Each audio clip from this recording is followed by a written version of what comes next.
प्यारे भक्तों, भगवान श्री हरि विष्णु को धन, ऐश्वर्य और समृद्धि का स्रोत माना गया है और उनकी कृपा से धन, सुख और सफलता की कभी कमी नहीं होती। यदि आप आर्थिक तंगी, कर्ज और धन की कमी से परेशान हैं, तो भगवान विष्णु का यह मंत्र आपके लिए चमत्कारी साबित हो जाएगा। इस मंत्र के नियमित 108 बार जाप करने से व्यापार और करियर में अपार उन्नति प्राप्त होने लगेगी। घर में स्थायी रूप से लक्ष्मी का वास होने लगेगा। सभी प्रकार की नकारात्मकता और आर्थिक बाधाएं समाप्त हो जाएंगी।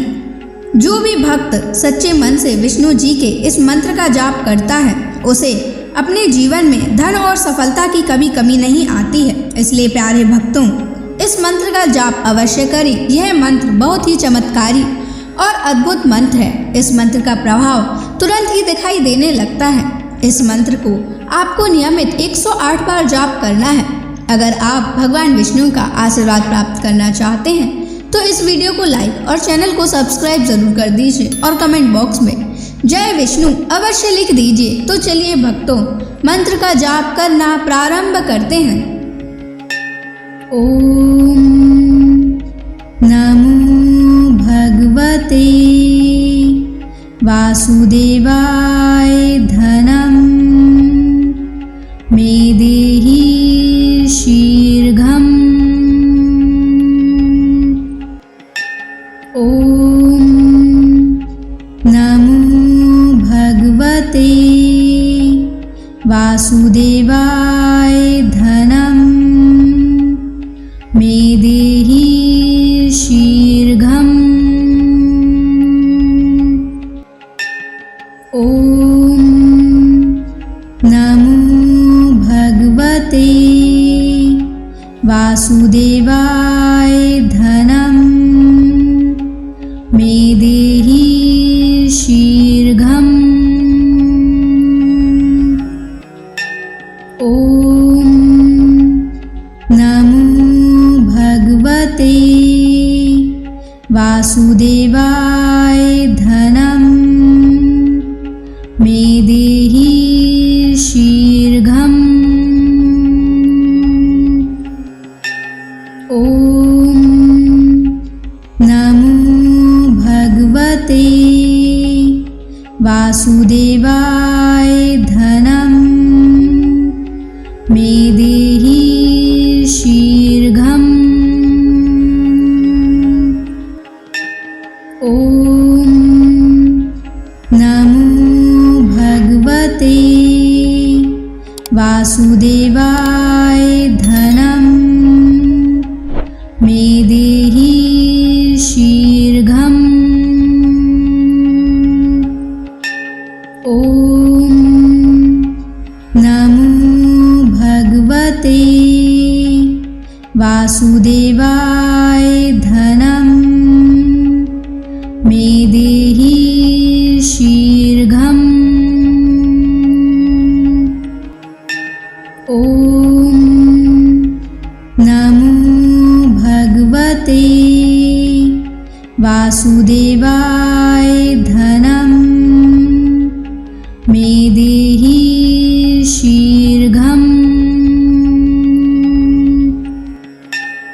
ओम नमो भगवते वासुदेवाय धनम मे देहि शीघ्रम्।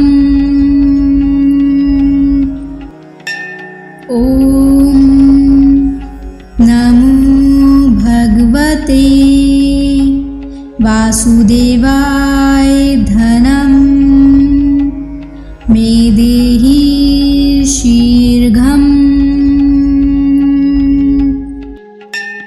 ओम नमो भगवते वासुदेवाय धनम मे देहि शीघ्रम्। ओम नमो भगवते वासुदेवाय धनम मे देहि शीघ्रम्।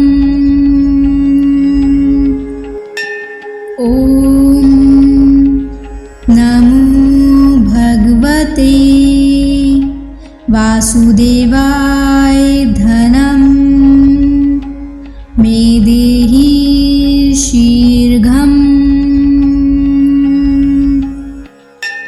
ॐ नमो भगवते वासुदेवाय धनं मे देहि शीघ्रम्। ॐ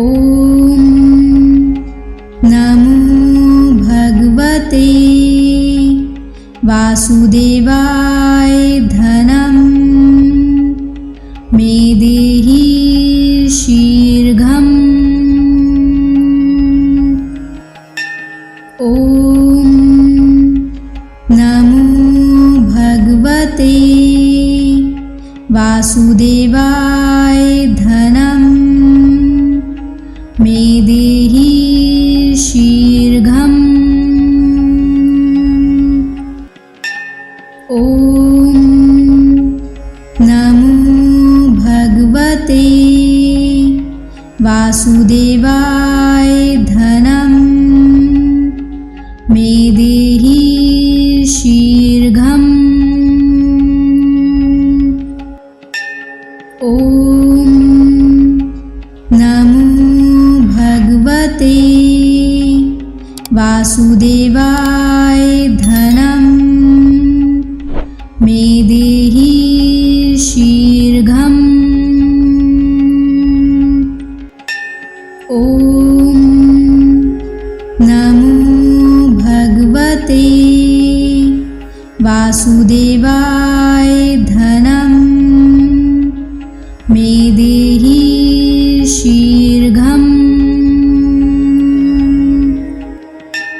ॐ नमो भगवते वासुदेवाय धनं मे देहि शीघ्रम्। ॐ नमो भगवते वासुदेवाय धनं मे देहि शीघ्रम्। ॐ नमो भगवते वासुदेवाय धनं मे देहि शीघ्रम्। ॐ नमो भगवते वासुदेवाय धनं मे देहि शीघ्रम्। ॐ नमो भगवते वासुदेवाय धनं मे देहि शीघ्रम्। ॐ नमो भगवते वासुदेवाय धनं मे देहि शीघ्रम्। ॐ नमो भगवते वासुदेवाय धनं मे देहि शीघ्रम्। ॐ नमो भगवते वासुदेवाय धनं मे देहि शीघ्रम्। ॐ नमो भगवते वासुदेवाय धनं मे देहि शीघ्रम्। ॐ नमो भगवते वासुदेवाय धनं मे देहि शीघ्रम्। ॐ नमो भगवते वासुदेवाय धनं मे देहि शीघ्रम्। ॐ नमो भगवते वासुदेवाय धनं मे देहि शीघ्रम्। ॐ नमो भगवते वासुदेवाय धनं मे देहि शीघ्रम्। ॐ नमो भगवते वासुदेवाय धनं मे देहि शीघ्रम्। ॐ नमो भगवते वासुदेवाय धनं मे देहि शीघ्रम्। ॐ नमो भगवते वासुदेवाय धनं मे देहि शीघ्रम्।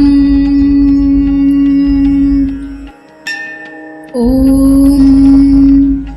नमो भगवते वासुदेवाय धनं मे देहि शीघ्रम्। ॐ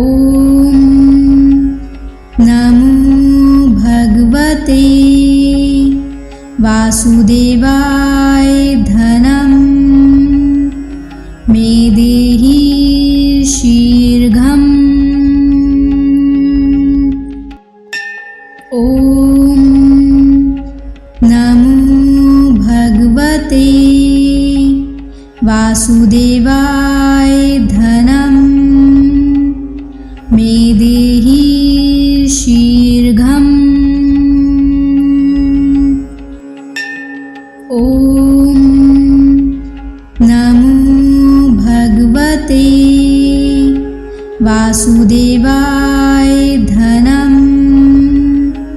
मे देहि शीघ्रम्। ॐ नमो भगवते वासुदेवाय धनं मे देहि शीघ्रम्। ॐ नमो भगवते वासुदेवाय धनं मे देहि शीघ्रम्। ॐ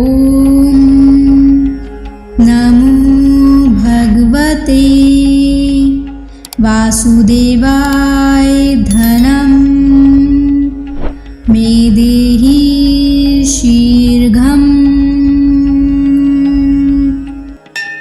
ॐ नमो भगवते वासुदेवाय धनं मे देहि शीघ्रम्। ॐ नमो भगवते वासुदेवाय धनं मे देहि शीघ्रम्। ॐ नमो भगवते वासुदेवाय धनं मे देहि शीघ्रम्। ॐ नमो भगवते वासुदेवाय धनं मे देहि शीघ्रम्। ॐ नमो भगवते वासुदेवाय धनं मे देहि शीघ्रम्। ॐ नमो भगवते वासुदेवाय धनं मे देहि शीघ्रम्। ॐ नमो भगवते वासुदेवाय धनं मे देहि शीघ्रम्। ॐ नमो भगवते वासुदेवाय धनं मे देहि शीघ्रम्। ॐ नमो भगवते वासुदेवाय धनं मे देहि शीघ्रम्। ॐ नमो भगवते वासुदेवाय धनं मे देहि शीघ्रम्। ॐ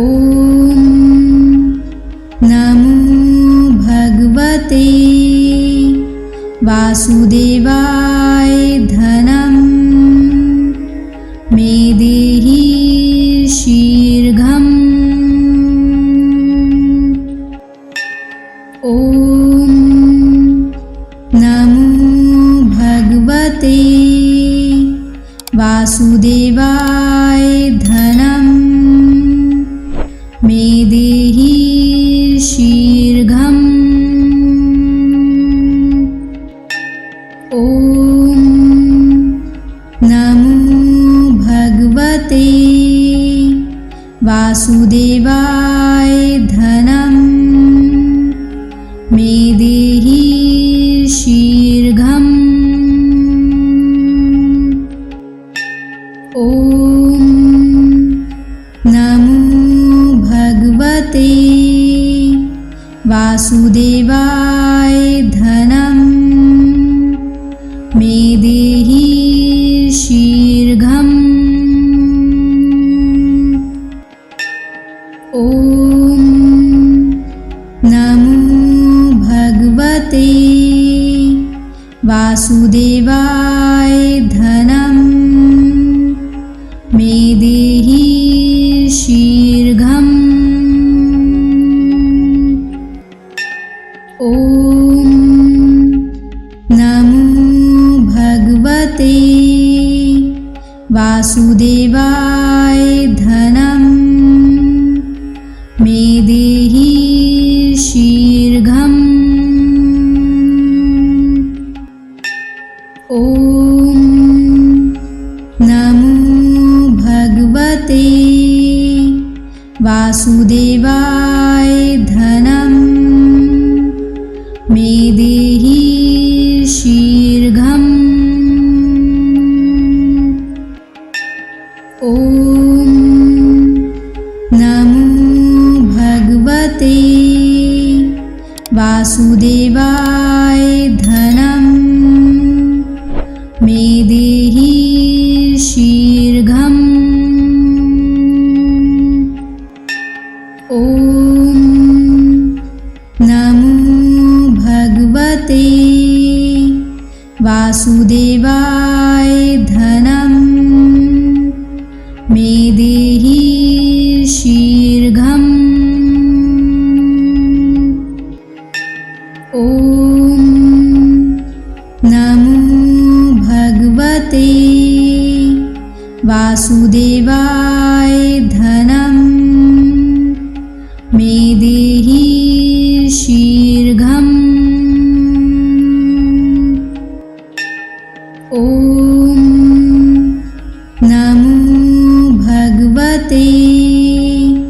वासुदेवाय धनं मे देहि शीघ्रम्। ॐ नमो भगवते वासुदेवाय धनं मे देहि शीघ्रम्। ॐ नमो भगवते वासुदेवाय धनं मे देहि शीघ्रम्। ॐ नमो भगवते वासुदेवाय धनं मे देहि शीघ्रम्। ॐ नमो भगवते वासुदेवाय धनं मे देहि शीघ्रम्। ॐ नमो भगवते वासुदेवाय धनं मे देहि शीघ्रम्। ॐ नमो भगवते वासुदेवाय धनं मे देहि शीघ्रम्। ॐ नमो भगवते वासुदेवाय धनं मे देहि शीघ्रम्। ॐ नमो भगवते वासुदेवाय धनं मे देहि शीघ्रम्। ॐ नमो भगवते वासुदेवाय धनं मे देहि शीघ्रम्। ॐ नमो भगवते वासुदेवाय धनं मे देहि शीघ्रम्। ॐ नमो भगवते वासुदेवाय धनं मे देहि शीघ्रम्। ॐ नमो भगवते वासुदेवाय धनं मे देहि शीघ्रम्। ॐ नमो भगवते वासुदेवाय धनं मे देहि शीघ्रम्। ॐ नमो भगवते वासुदेवाय धनं मे देहि शीघ्रम्। ॐ नमो भगवते वासुदेवाय धनं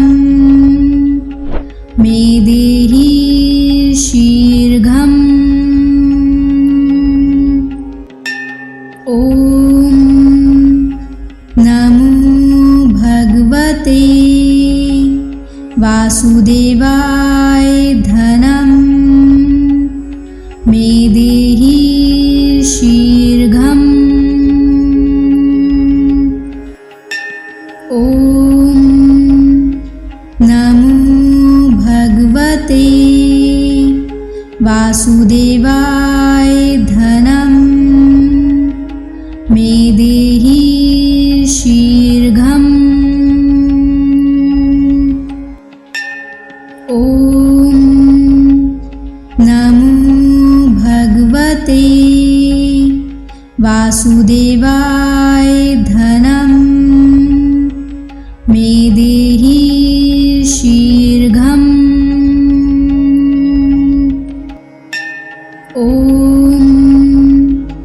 नमो भगवते वासुदेवाय धनं मे देहि शीघ्रम्। ॐ नमो भगवते वासुदेवाय धनं मे देहि शीघ्रम्। ॐ नमो भगवते वासुदेवाय धनं मे देहि शीघ्रम्। ॐ नमो भगवते वासुदेवाय धनं मे देहि शीघ्रम्। ॐ नमो भगवते वासुदेवाय धनं मे देहि शीघ्रम्। ॐ नमो भगवते वासुदेवाय धनं मे देहि शीघ्रम्। ॐ नमो भगवते वासुदेवाय धनं मे देहि शीघ्रम्। ॐ नमो भगवते वासुदेवाय धनं मे देहि शीघ्रम्। ॐ नमो भगवते वासुदेवाय धनं मे देहि शीघ्रम्। ॐ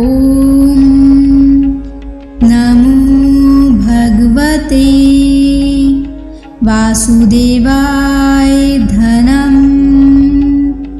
मे देहि शीघ्रम्। ॐ नमो भगवते वासुदेवाय धनं मे देहि शीघ्रम्। ॐ नमो भगवते वासुदेवाय धनं मे देहि शीघ्रम्। ॐ नमो भगवते वासुदेवाय धनं मे देहि शीघ्रम्। ॐ नमो भगवते वासुदेवाय धनं मे देहि शीघ्रम्। ॐ नमो भगवते वासुदेवाय धनं मे देहि शीघ्रम्। ॐ नमो भगवते वासुदेवाय धनं मे देहि शीघ्रम्। ॐ नमो भगवते वासुदेवाय धनं मे देहि शीघ्रम्। ॐ नमो भगवते वासुदेवाय धनं मे देहि शीघ्रम्। ॐ नमो भगवते वासुदेवाय धनं मे देहि शीघ्रम्। ॐ नमो भगवते वासुदेवाय धनं मे देहि शीघ्रम्। ॐ नमो भगवते वासुदेवाय धनं मे देहि शीघ्रम्। ॐ नमो भगवते वासुदेवाय धनं मे देहि शीघ्रम्। ॐ नमो भगवते वासुदेवाय धनं मे देहि शीघ्रम्। ॐ नमो भगवते वासुदेवाय धनं मे देहि शीघ्रम्। ॐ नमो भगवते वासुदेवाय धनं मे देहि शीघ्रम्। ॐ नमो भगवते वासुदेवाय धनं मे देहि शीघ्रम्। ॐ नमो भगवते वासुदेवाय धनं मे देहि शीघ्रम्। ॐ नमो भगवते वासुदेवाय धनं मे देहि शीघ्रम्। ॐ नमो भगवते वासुदेवाय धनं मे देहि शीघ्रम्। ॐ नमो वासुदेवाय धनं मे देहि शीघ्रम्। ॐ नमो भगवते वासुदेवाय धनं मे देहि शीघ्रम्। ॐ नमो भगवते वासुदेवाय धनं मे देहि शीघ्रम्। ॐ नमो भगवते वासुदेवाय धनं मे देहि शीघ्रम्। ॐ नमो भगवते वासुदेवाय धनं मे देहि शीघ्रम्। ॐ नमो भगवते वासुदेवाय धनं मे देहि शीघ्रम्। ॐ नमो भगवते वासुदेवाय धनं मे देहि शीघ्रम्। ॐ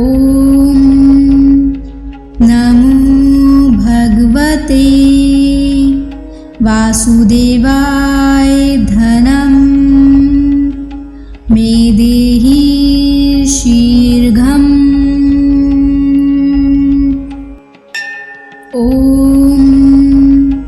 नमो भगवते वासुदेवाय धनं मे देहि शीघ्रम्।